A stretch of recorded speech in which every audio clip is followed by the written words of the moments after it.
Selamat pagi semua. Kali ini kami dari kelompok 2 akan menyampaikan materi tentang analisis pasar dan pengukuran pasar. Bersama saya sendiri, Pianti Dewi, dan kedua rekan saya, Niputu Ayu Sukma Utami Putri dan Putu Sanjaya Diarta. Baiklah, untuk materi yang pertama, langsung saja saya akan menyampaikan materi tentang apa itu analisis pasar. Analisis pasar adalah penganalisaan atau penyelenggaraan untuk mempelajari berbagai masalah tentang kondisi pasar. Penganalisaan pasar ini perlu diketahui oleh setiap orang karena analisa pasar ini merupakan fondasi dan dasar untuk proses pemasaran selanjutnya. Untuk itu, perusahaan harus mampu dan bersedia untuk mendengarkan suara dari pelanggan atau yang biasa disebut dengan voice of customer melalui analisis pasar ini. Adapun tujuan dari analisis pasar ini adalah untuk mengidentifikasi kebutuhan dari para pelanggan untuk dipenuhi oleh perusahaan, di mana dalam tujuan analisis pasar ini, manajer dituntut untuk bisa memahami produk dan merek apa yang akan dipilih oleh para konsumen. Kemudian saya akan menjelaskan tentang langkah-langkah analisis pasar. Dalam langkah analisis pasar terdiri dari 6 bagian. Yang pertama adalah menentukan pasar relevan, di mana dalam tahap ini manajer harus menganalisis atau mendefinisikan pasar dan menentukan pasarnya terlebih dahulu.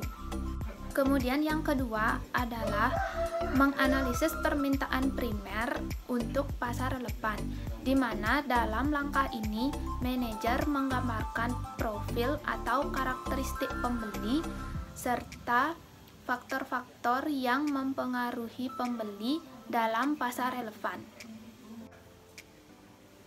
Yang ketiga, menganalisis permintaan selektif dalam pasar relevan, di mana pada tahap ini manajer harus mampu memahami proses yang dilalui pembeli dalam memilih merek yang spesifik. Kemudian yang keempat, menetapkan segmen pasar. Pada langkah ini, manajer harus mampu menetapkan konsumen dan mengelompokkan konsumen ke dalam beberapa segmen-segmen pasar.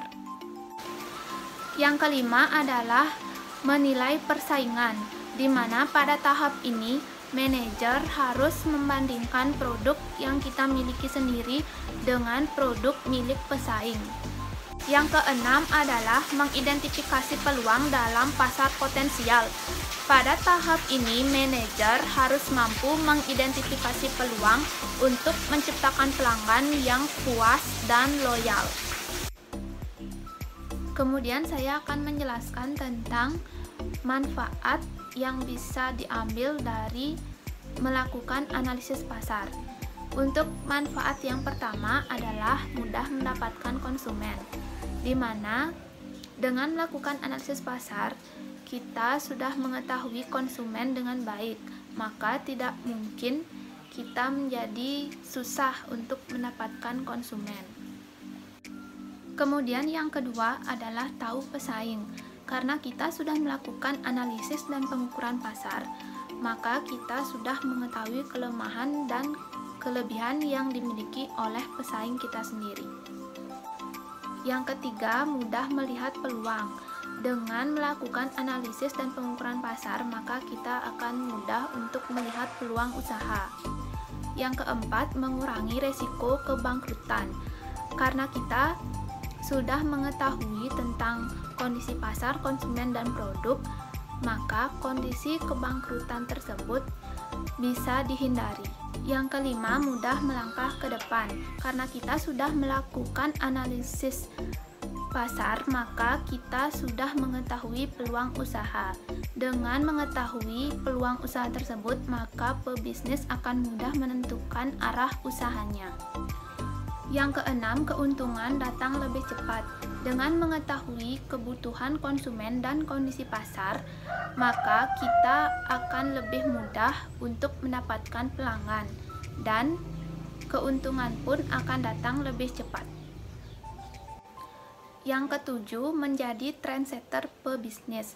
Karena kita sudah melakukan analisis pasar, maka kita menjadi tahu peluang usaha. Dan dari peluang usaha tersebut, kita akan menciptakan ide dan berinovasi agar bisa menjadi sesuatu yang baru. Dengan sesuatu yang baru itulah, kemungkinan kita akan bisa menjadi trendsetter pebisnis. Baik, di sini saya akan melanjutkan materi tentang penentuan pasar relevan.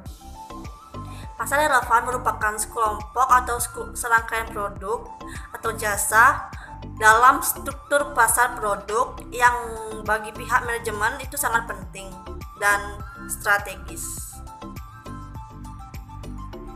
Pasar relevan ini meliputi dua langkah pokok, yaitu diantaranya manajemen berusaha menggambarkan struktur pasar relevan, dan yang kedua, manajemen menggambarkan struktur produk beserta batasan-batasan pasar relevan.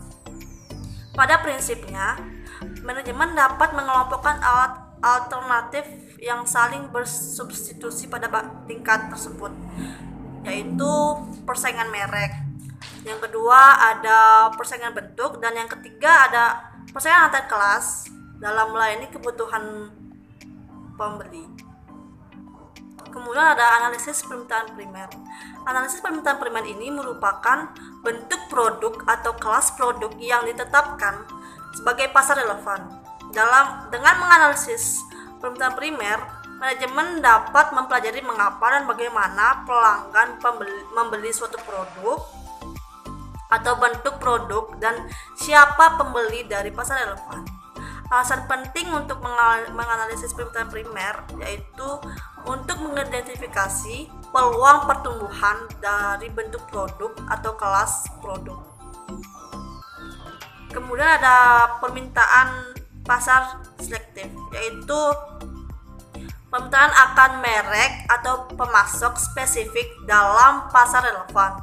Dalam menganalisis permintaan primer sekunder selektif ini, manajemen lebih berfokus pada pemahaman atas pilihan merek atau pemasok di dalam pasar relevan.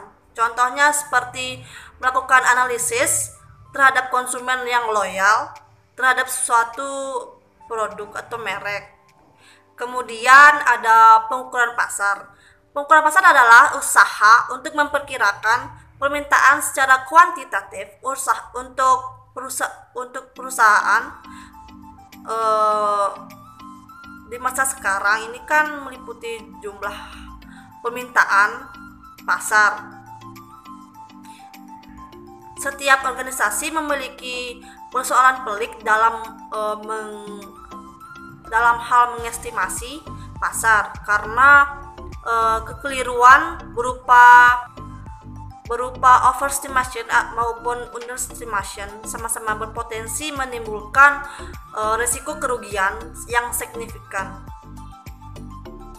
Dalam hal ini ada beberapa risiko yang muncul seperti kelebihan kapasitas yang menyebabkan perhentian atau pengurangan tenaga kerja.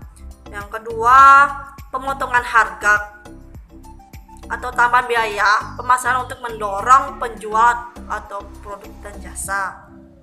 Yang ketiga ada distributor menanggung biaya besar akibat kelebihan ketersediaan. Kemudian ada biaya sediaan yang terlalu besar menimbulkan masalah aliran kas dan biaya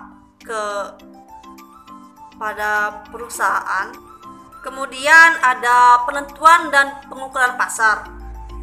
Jadi seperti setiap tipe pengukuran itu memiliki tujuan yang spesifik. Misalnya jaringan pasar swalayan A memprediksi jangka panjang untuk pasar swalayan B sebagai jenis perancangan strategi ekspansi pasar. Istilah pasar ini merupakan yang mengandung makna berbeda ya. Pada umumnya pasar diartikan sebagai tempat fisik bertemunya penjual dan pembeli untuk saling bertukar barang dan jasa. Pasar merupakan sekumpulan pembeli, sedangkan industri merupakan sekumpulan penjual. Mereka yang menjadi pasar untuk produk tertentu memiliki 4 karakteristik utama, yaitu minat, pendapatan, akses, dan kualifikasi. Berdasarkan karakteristik pasar dapat didefinisikan menjadi 5 jenis, yaitu pasar potensial. Pasar potensial ini merupakan sekumpulan konsumen yang menyatakan berminat pada produk ataupun jasa tertentu. Yang kedua, ada pasar tersedia, merupakan sekumpulan konsumen yang memiliki minat, pendapatan, akses, dan kualifikasi untuk produk jasa tertentu. Sedangkan yang selanjutnya ada pasar penetrasi atau yang bisa disebut dengan penetrate market, yaitu sekumpulan konsumen yang benar-benar telah membeli produk atau jasa tertentu.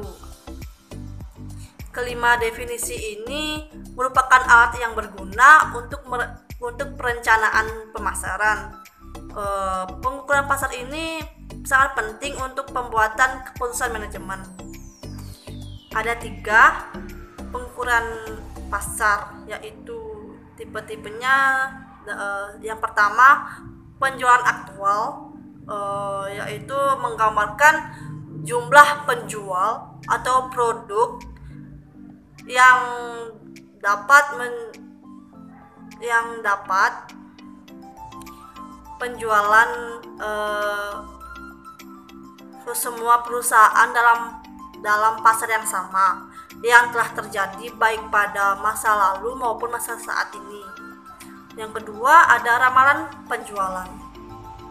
Ramalan penjualan ini merupakan perkiraan tingkat permintaan untuk masa yang akan datang atau masa depan. Kemudian ada potensi pasar, yaitu menggambarkan batas permintaan tertinggi untuk suatu produk atau jasa dalam periode waktu tertentu. Baik, selanjutnya akan dilanjutkan oleh rekan saya Mas Sanjaya. Faktor-faktor yang berkontribusi. Potensi pasar yang absolut. Potensi pasar absolut adalah perkiraan potensi permintaan maksimum yang didasarkan pada 2 faktor, yaitu jumlah pengguna, potensi, dan tingkat pembelian. Potensi pasar absolut menggambarkan total rupiah atau unit volume yang dapat terjual. Ada 3 macam kepuasan yang membentuk pikiran potensi pasar absolut, yaitu yang pertama ada menilai peluang pasar. Bila potensi pasar lebih besar dibandingkan penjualan industri, gap permintaan primer, maka semua pemasok yang menyediakan jasa memiliki kepuasan untuk meningkatkan volume penjualan dan menetapkan sebagai kebijakan pemasaran, seperti misalnya pengurusan harga. Yang kedua ada menetapkan kuota atau sasaran penjualan. Penilaian yang fair terhadap hasil atau dipicu oleh wiraniaga atau kontributor harus disediakan pada potensi penjualan, karena wilayah pemasaran yang berbeda cenderung memiliki tingkat pertumbuhan yang berlainan pula. Yang ketiga ada menentukan jumlah gerai retail. Pada umumnya perusahaan yang menjual produk memiliki pengecer atau sistem wiralaba, memiliki jumlah distributor ecer atau franchise optimum yang diharap untuk setiap pasar dengan ukuran tertentu. Potensi pasar relatif. Potensi pasar relatif adalah persentase penyebaran potensi pasar antara berbagai bagian dari sebuah pasar tertentu, dalam tanda kutip, seperti wilayah geografis atau kelompok-kelompok pelanggan. Ukuran potensi relatif biasanya digunakan untuk membantu manajemen dalam mengelompokkan sumber daya tertentu secara. Kesimpulan dari materi yang kita bawakan adalah analisis pasar dan pengukuran pasar adalah kedua hal yang sama-sama penting dilakukan dalam pemasaran, karena setelah kita melakukan proses analisis pasar dan pengukuran pasar tersebut, kita menjadi mengetahui celah-celah serta kekurangan dan kelebihan yang dimiliki oleh pesaing, sehingga kita bisa menyiapkan produk dari usaha yang akan kita bangun lebih matang dan memenuhi kebutuhan serta keinginan dari para konsumen. Sekian presentasi dari kelompok 2 tentang analisis dan pengukuran pasar. Jika ada pertanyaan, mohon ditanyakan pada sesi diskusi nanti. Terima kasih.